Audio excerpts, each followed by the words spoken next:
Hey there, it is Faith Talk Live. I'm Rick Probst. And I'm Dan Ratcliffe. Yeah, we're pretty pumped about talking to this guy, Kyle Mann, editor-in-chief of the Babylon Bee. He's got a new book out. It's called The Babylon Bee Guide to Wokeness. Kyle, how are you? I'm doing great. How are you? Awesome. Looks like you're talking to us from the Bat Cave there almost. You're in your own little thing there. Yeah, this is the lair where we get together and we come up with satire that misinforms and gets your grandma to share it on Facebook thinking it's real. Oh, if only I had $1 for every time one of my older relatives shared something thinking it was real. Hey, before we get down to business now, I just noticed on the sweatshirt on the front, I didn't notice before we went live, but is that Mount Rushmore with the Stooges? What is that? Yeah, this is we call this Mount Rightmore. This is G.K. Chesterton, C.S. Lewis, George MacDonald, and J.R.R. Tolkien. Awesome. Okay. I love that. Where'd you get that? I got to get one of those. Shop.babylonbee.com, baby. We got our graphic designer created these and they're for sale on our website. That is awesome. Now, see, I saw that, and you heard I said the Stooges. I thought one of them was Larry Fine. I mean, C.S. Lewis, maybe. Hey, before we get down, again, I've got another story, a couple of things. Now, we have been reading the Babylon Bee stuff for years. The first time I ever read something, I thought it was real. I think it was on my Facebook page. Okay, I'm 61. You got to give me a little bit of grace here. Okay? So it was bizarre, but it was not over the top where I'd go, oh yeah, that's not true. I thought it was true. So here's the headline. I still remember it. I had to go back and get it word for word, but I tell people all the time. You're going to love this, Kyle. Elevation Church debuts water slide baptismal. When I read that, I thought, oh, wow. Okay. Well, I can believe that. I mean, further, sure. And in fact, I don't know if I ever told Dan this or not. For a while, until I think he told me the truth, I was telling people, hey, did you hear that they have a water baptismal at Elevation Worship? And I got all kinds of mixed, reviews. I'm like, oh, you can't do that. I said, well, you're doing it, Furtick's doing it, so come on. So then I find out, okay, all right, you got me. That is very, very funny. How did you get started in all this? Did you and Joel Berry, who is a part of the staff there, managing editor, did you guys just back and forth for years and decide, hey, let's do something creative with this? Yeah, so the Babylon Bee was founded by Adam Ford, who was doing a Christian web comic at the time, and that was in March of 2016. So he launched the site. And then I started writing for him on the first day because I emailed him an article that was Holy Spirit unable to move through congregation as fog machine breaks. And I was just working construction sales at the time. And I just emailed them like, hey, here's an article you could use. And then the next day I emailed them another, and I just kept going. And so eventually I quit my construction sales job. I took over running the Babylon Bee full time as the editor-in-chief. But yeah, Adam had read a headline from The Onion, which has a liberal, secularist, atheistic worldview. Right. And it was on some big Supreme Court case. And he loved the joke that they told, but he hated the message that they were telling, that they were using the joke to tell. And so he thought to himself, I wonder if we could do something like that, from a perspective that doesn't hate Christians and doesn't hate conservatives. And that's how the Babylon Bee was born. And he just bought a domain for $50, and the rest was history. It was viral overnight and became his main job overnight. Yeah. And I remember 2016 just starting to see these things pop up, and I'm like, what is this Babylon Bee? This is hilarious. And I would share them. And of course, some people thought they were real. Some people, got the joke. But some of the stuff that you've come out with has just been absolutely hysterical. Is there one, kind of like the Stephen Furtick one that got Rick? Is there one where people say, you got me with this one? I totally thought it was real. I mean, the Stephen Furtick one was one of the early ones that got fact checked by Snopes and everything. And, Thank you, Snopes, for fact. Yeah, good job. Elevation Church put out a statement about that one because people were like calling the church and emailing them, and put out people were, and almost like in a positive way, like people were making comments on their Facebook page, like, how do I take my children to the water slide baptismal this Sunday? And they had to put a statement out. Another early one that got people was, we had Joel Osteen sailing his yacht through flooded Houston to hand out copies of his book. And that was another one that was just so ridiculous and over the top, like as if a yacht could flood and or could sail in 5-foot deep waters. But people were thinking it was real. It was like on the Houston news. Oh my gosh! Wow. Houston television stations and all of that. That's awesome. Love it. Now, do you think in the beginning that you guys thought that it would go where it's gone? I mean, here we are, almost 2022.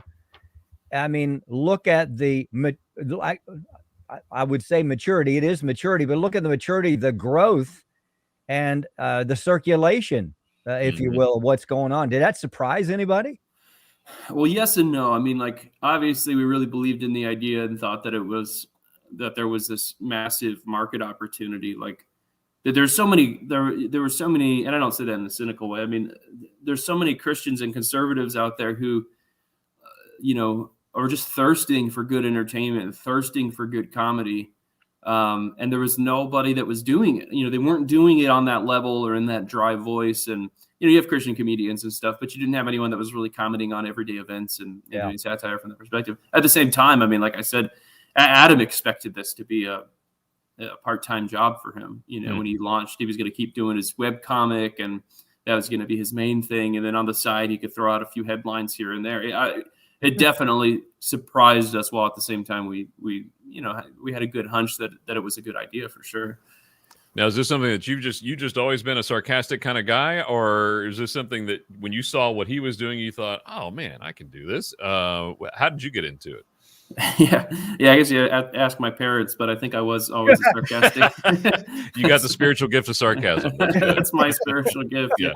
We do have a spiritual gifts quiz you can take on our website, and that is one of the results. Awesome. Good. Sarcasm.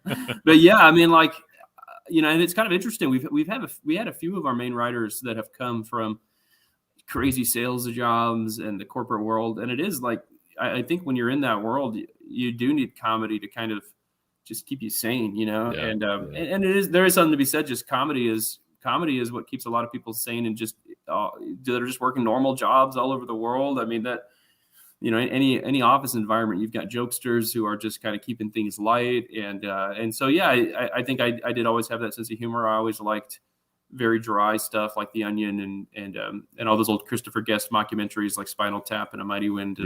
So I like that voice, and I think that really worked well for what we do at the Babylon Bee. Yeah. Do you ever get to a point where you've got to dig for stuff, or is there just so much stuff out there that you got to pick and choose and say, man, I mean, it's like feast all the time here? It comes in waves. When there's a big news cycle, it's like we might have 20 great ideas, and and then we have to pick. Then it's the editor's job to figure out, okay, well, which one is the best and which one is most in our voice, which one is most unique.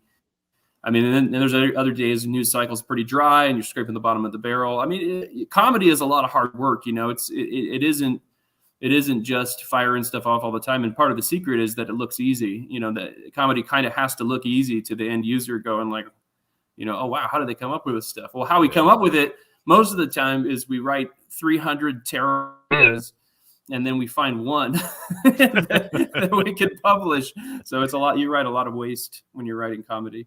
Yeah. Well, I think part of the thing that people love is a lot of the stuff that you put out there is like, it's the comedy that they're thinking, but maybe they're kind of afraid to say or share because they think they'll be, seen as not being politically correct or whatever. But you give us a voice for being able to do that. So for that, we appreciate it. So let's talk about the book. It's called The Babylon Bee Guide to Wokeness. Let's talk about how that came about, and how do you teach people to be woke?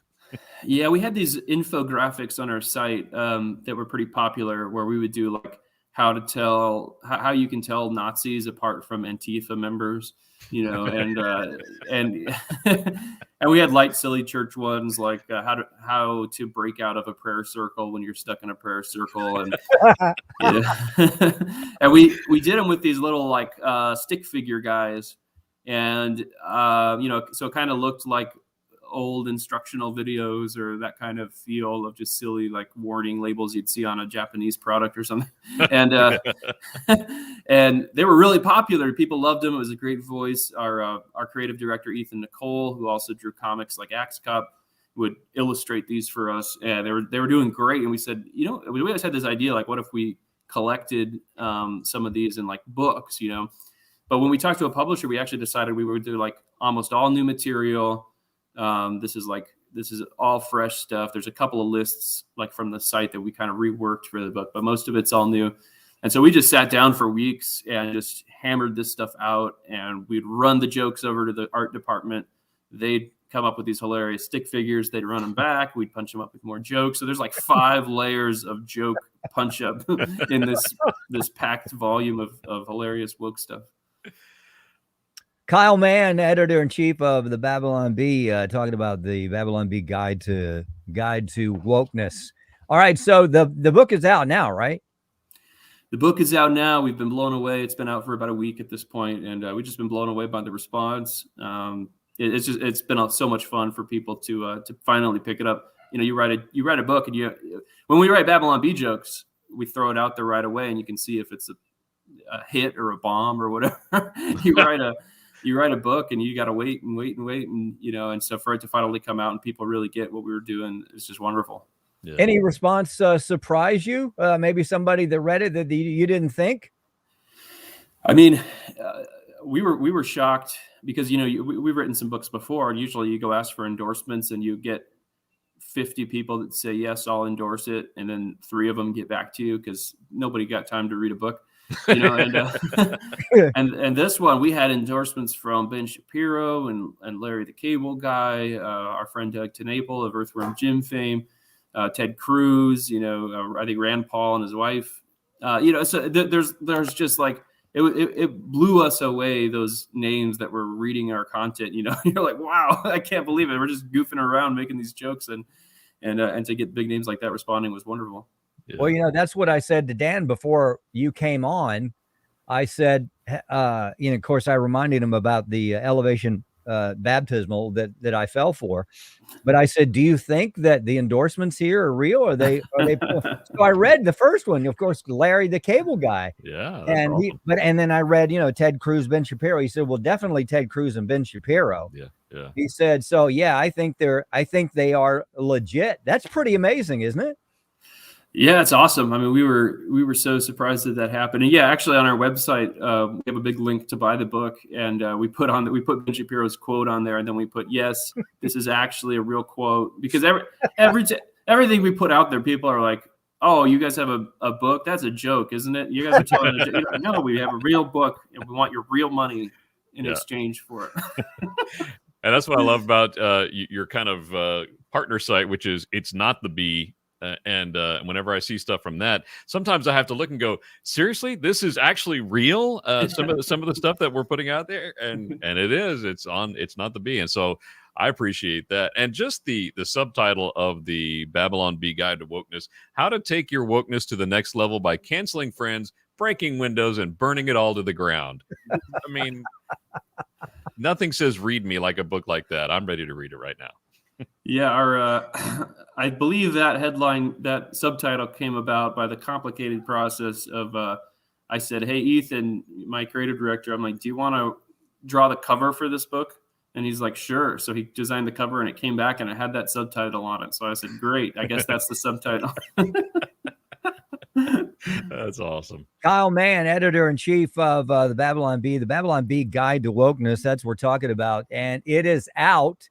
And it's something you'll want to pick up, and we'll give you the website in just a few. Kyle, just curious, couple of things. What do you want folks to get out of the book, and who do you find funny? Yeah, I find Joel Osteen funny, and Stephen Furtick funny, and Alexandria Ocasio-Cortez. No, Donald Trump. Yeah, I mean, the main thing we want out of the book is for people to laugh, and so I think that's one problem that conservative comedy and Christian comedy has had, is that it tends to like try to make a point versus just be funny. So even though we're talking about serious topics, we want primarily just the visuals, the written jokes. We want that all to just hit in terms of comedy. That's the main thing. Obviously, there is something really serious to talk about when it comes to wokeness and all this. And so we do want people to kind of see, oh, yeah, this whole idea of everything in life can be divided into oppressor and oppressed. And I'm a victim and my life is terrible, even though God has given me so many amazing things. Like we want that, the absurdity of that to become clear. We're big fans of G.K. Chesterton. This guy right here. Yeah. At the Babylon Bee. And one of his big things was gratitude and wonder, like just having a real sense of wonder for the blessings that we have. I woke up this morning, I have breath in my lungs, and life is wonderful, even when it's kind of terrible, and I think we have kind of reversed that in America today. And so that is a lot of what we wanted to communicate with the book. Hey, Kyle, you host a podcast as well. Is that right? Yeah, we have the Babylon Bee podcast. We every week we launch the Babylon Bee weekly podcast, where we cover a lot of those crazy, not the bee stories. We have some fun segments, and we also have an interview show that goes out every week with some pretty big names. That's been really fun to do. And right now we're also doing a Lord of the Rings read-through podcast for our paying Babylon Bee subscribers. So we're putting out about 3 podcasts a week right now. Awesome. So you're a busy guy. You don't have much time. Yeah, in fact, I got to go right now. So okay. All right. We'll let you go in a second. How about your favorite interview thus far, you think? That I've done? Yeah. Gosh, there's been so many. I mean, one of my lifelong dreams, and this was before we had video cameras, so it's only on audio, but I got to talk with Ron Paul, who was always one of my heroes, and we got to interview him, and that was fun. He's also like 120 years old or something. So we were joking around with him, like we were asking him like where his gold is buried, and like if we could like can you give us a hint, because he's big into gold and stuff. We're like, where's your gold and your Bitcoins buried in case we want to go find it? And he didn't get it. He was just like, what? Just kind of like so us being goofballs and him being all serious was wild. That's funny. Is there anybody that you've interviewed that surprised you that they were as fun and sarcastic as you maybe didn't think they would be? Yeah, there's plenty. I mean, like, and sometimes we'll go into interviews because when we do an interview, we kind of do it like the Chris Farley show, if you've ever seen that on the old SNL. Yeah. Where we're the idiots asking really stupid questions, and you guys wouldn't know anything about that. No, not at all. And we're not good interviewers, so that's what makes it work, because we're idiots, and they're like, "What? Like, what? Why would you ask me that?" But yeah, some of the talking to very serious scholarly, there's Bible scholars and just being absolute idiots, and some of it just really being able to dig under the surface and seeing that these people are real people. Mm-hmm. I think has been so much fun. We talked with we just had one with Eric Metaxas go up. Yeah. He's fun. He's fun to talk to, and he's a goofball. He's a goofball. Yeah. So yeah, those kinds of things are always fun. Yeah, we had him on. I'm trying to remember. It was a few months back, and I get real tense when it's somebody like that. I was real nervous, and it's hard to flow. But something I said, I think I read something in the New York Times that he had quoted, and then he bashed the New York Times, and that just broke me up. So from there on, it was just comedy. And eventually, I think we did get to his book or his show or his event or whatever it was. But he's a great guy. Yeah. Kyle Mann, editor-in-chief of the Babylon Bee. It's the Babylon Bee Guide to Wokeness. Pick it up, babylonbee.com. And folks can they can go to the website to get the fresh stuff, right? How does it end up? Okay, here's a 61-year-old talking. How does it end up getting to me when I don't even go to the website? How do I get it? Yeah, you must get our hard copy print edition from the Newsy. When is the paper boy coming with it? Yeah, we got the Newsies on the corner. Read all about it. Yeah, no, I mean, we got social media. So Facebook, Twitter, Instagram, all that stuff. That most people will get it on social, but we face some suppression and censorship issues on the platform. So whenever possible, we encourage people to just go directly to babylonbee.com. Kyle, there's always fun stuff there. Yeah. We appreciate you guys. Hope you have a great Thanksgiving and Christmas. We'd love to talk to you early 2022 to see what's up for the rest of that year. Yeah, we will give you our prophecies for the year. Oh, that'll be awesome. I can't wait. What will Dr. Fauci say next year? We'll find out. Maybe. Yeah, Awesome. Babylon Bee is tomorrow's news today. So we'll just awesome. Good stuff. Check out the book. It is the Babylon Bee Guide to Wokeness. And again, that website is babylonbee.com. Got to take a break. We'll be right back. I'm Rick Probst. And I'm Dan Ratcliffe. This is Faith Talk Live.